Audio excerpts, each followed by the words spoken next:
Right now on Denver 7 News at 6, the snow, it's done. It's out of here. But some of you are waking up to around 6 to 8 inches of snow or more.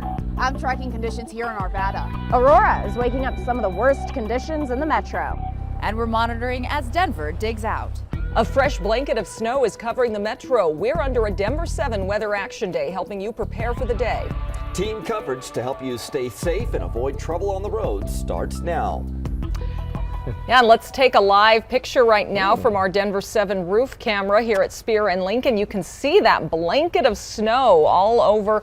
Roads still very snow-packed in certain areas and some slick spots out there. Yeah, it looks really nice on the rooftops and trees out there. Snow has stopped. There are a lot of schools on a delay. You can find that list scrolling at the bottom of your screen or on the denverchannel.com.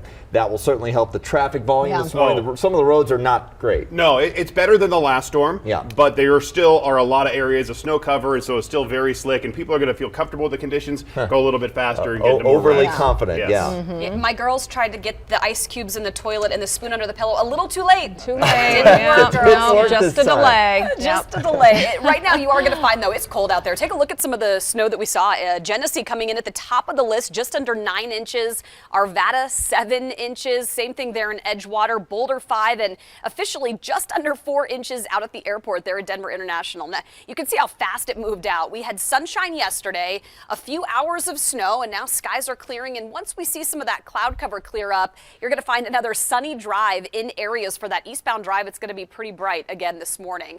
So a quick storm. Here's a look, though, at that bus stop planner. I'd say jacket, hat, and gloves today. If they're out on the playground through the morning hours, it's only going to be in the 20s. Teens this morning, and then by the time your kids are getting home today, some low to mid 30s. We will see a lot of melting, though, today with that sunshine. Denver 35, same thing there in Fort Collins, and upper 30s to low 40s, down where we had 70s earlier this week. So our temperatures have fluctuated a lot this week. Coming up, though, we're going to take a closer look at the next storm. There's melting this weekend, and then our next storm, Jason's set to hit well by Tuesday into Wednesday, so more snow on the way. We've had a whole bunch of slide-offs here this morning, as well as some spin-outs. Most of them all have been cleared up, which is good news, including the one on I-70. Had traffic just stopped a moment ago on this eastbound side over to a crash at Colorado Boulevard. Actually doesn't look too bad in that lowered section of I-70 right now, but you can see all the truckers hanging out over on I-70 at C-470. They have to chain it up. We have traction laws down there. 225, the drive on I-76 had a crash at 136.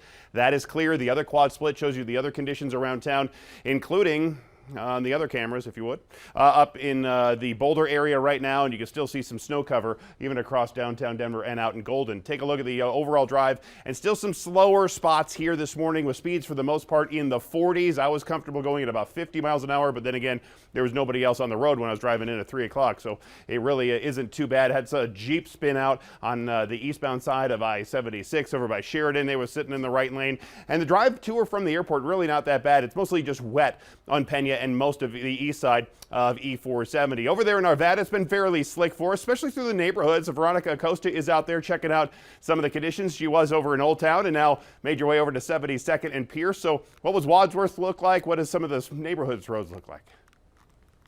So we're checking out some of those smaller neighborhood streets for you this morning, and take a look right at my feet, right down here. This is the telling sign, the good thing you want to see in the morning, right? This means those plows have been through some of your smaller streets. Take a look at the actual roadway in this neighborhood. It's pretty cleared off, not much snowpack on there. You can actually see the roadway, and that's exactly what you want to see in the morning, especially as that sunlight starts coming up. So you said it, we were in Old Town Arvada. We made our way to 72nd Ave and Pierce. We took Wadsworth, and that again looked pretty great. The one thing I do want to mention to everyone is because we have this fluffy snow, you're going to see a lot of it accumulated on vehicles. That means it's going to be blowing back to you. Your windshield wipers are going to have to work this morning to make sure they can get all of that off.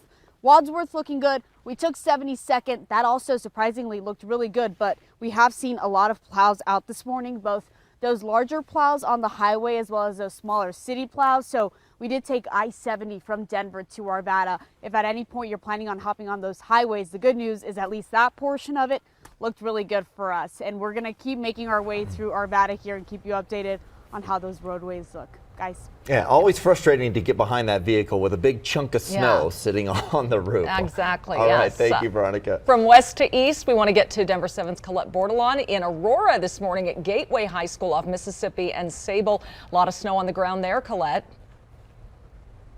Lots of snow and a lot more ice. We've actually been kind of slipping around out here in it. It's just kind of under this layer of snow, but this parking lot nice and cleared here at Gateway High School. We've been watching as some people with their plows have been out here early getting this all cleared for the students. You can see all the snow pushed up here around the edges of the high school. And then here along the road, you can see cars just making their way nice and smoothly along. Really not too many trouble spots that we have seen out here in Aurora. Of course, these smaller neighborhood roads are a little bit more snowy, but it's really nothing that can't be handled by most drivers and most cars out here this morning. If you're from Colorado, this is something that you'll consider probably a pretty small storm this morning. Nothing too intense. Of course, most of it coming yesterday. So it's had the time to kind of catch up and maintain those roads and get it ready for our morning commute today. If you do have any students coming to this school this morning, since they are a little bit younger, maybe still tell them to take it slow if they're going to be driving themselves, but parking lot nice and cleared for them out here in Aurora. We're going to go take a look at some other roads for you. Live in Aurora, Colette Bordelon, Denver 7. Thank you, Colette. A reminder to just be careful walking around this morning because it can be slippery. It's really icy. Yeah, really icy in the parking lot there. We also want to get an idea of how central Denver is looking. Katie LaSalle joins us from the Lower Highlands neighborhood, a very walkable area just across I-25 from downtown. How's it looking there, Katie? Good morning to you, Brian. It's slick, side roads definitely snow covered, but as Colette was saying, Coloradans, we can handle it. But I do want to show you I-25 because it has been snow-packed right here off of Spear Boulevard this morning. Lane recognition, the biggest issue, but drivers, as you can see, are cruising along just fine. It's that typical saying, leave plenty of space between you and the driver ahead of you.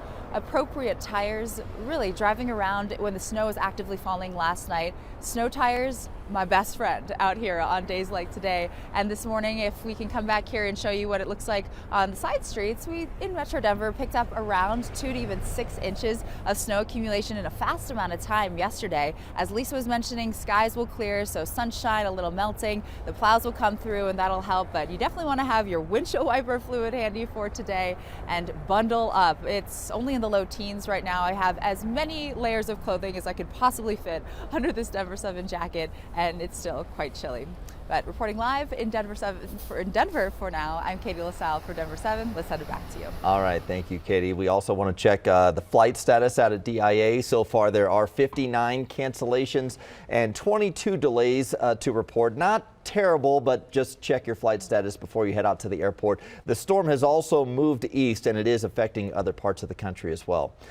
We'd love to see what the snow looks like in your area. You can always post to the Discover Colorado Through Your Photos Facebook page. Christina shared this beautiful video of snow falling in her area, and Kristen posted a shot from Aspen. Love the lights with the snow there. If you'd like to join the page, just head to facebook.com/RCO. Also, Denver 7 has made it easy to follow the forecast or road conditions in real time. Just download the Denver 7 Plus app to your mobile or your streaming device. We have a 24/7 weather stream there, an interactive radar, also our hour-by-hour forecast, and we send push alerts anytime there's a major crash you need to know about for your commute. You can download it right now to your Roku, Amazon, Apple, or Android device. This morning, the Douglas County School Board will post the job opening for superintendent. A special meeting last night went for 5 hours with community members speaking out, some upset about the firing of previous superintendent Corey Wise. In the end, the board decided to extend its original timeline for its superintendent hiring process. It plans to discuss applicants March 1st and could vote on finalists March 3rd. The board has to finalize that plan at a meeting next Tuesday. Sources in Douglas County say the choice by the majority on the school board for the next superintendent is a woman named Erin Kane. She's a former interim superintendent in Douglas County and currently heads up American Academy Charter School. A 3 might win it. Jokic has it, 5 to shoot. Jokic backing in. Morris to win. Yes! Oh, yes! So good. Hey, did you stay up late to see this one last night on the West Coast? The Nuggets won it at the buzzer. A no-look pass from Nikola Jokic to set up Monte Morris with a three-pointer as time expired.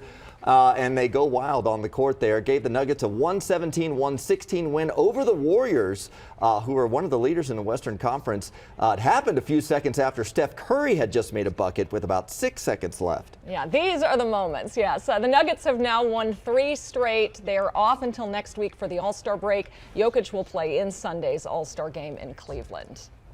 So cool. You know, the coaches and the moms out there all like, stop hurting each other out there after. Don't hurt them. Many more games to come. We've got teens this morning. If you're taking the dog out for a walk early on, you're probably going to want snow boots. Skies are clearing out, though. Sunshine returns. We're going to be right around 35 degrees by this afternoon. Lots of melting with that sun. Even more this weekend. In fact, Jason, about 20 to 25 degrees warmer Saturday and Sunday. Yeah, and that sun is going to melt off a lot of the neighborhoods. Right now, we still have this spun-out Jeep over at I-76. This is the eastbound side, sitting in that right lane, and we do have a new crash being called out on the westbound side of I-76 between Sheridan and Wadsworth, and so we do have, unfortunately, some very slick conditions, especially on these bridges, so just be careful out there this morning.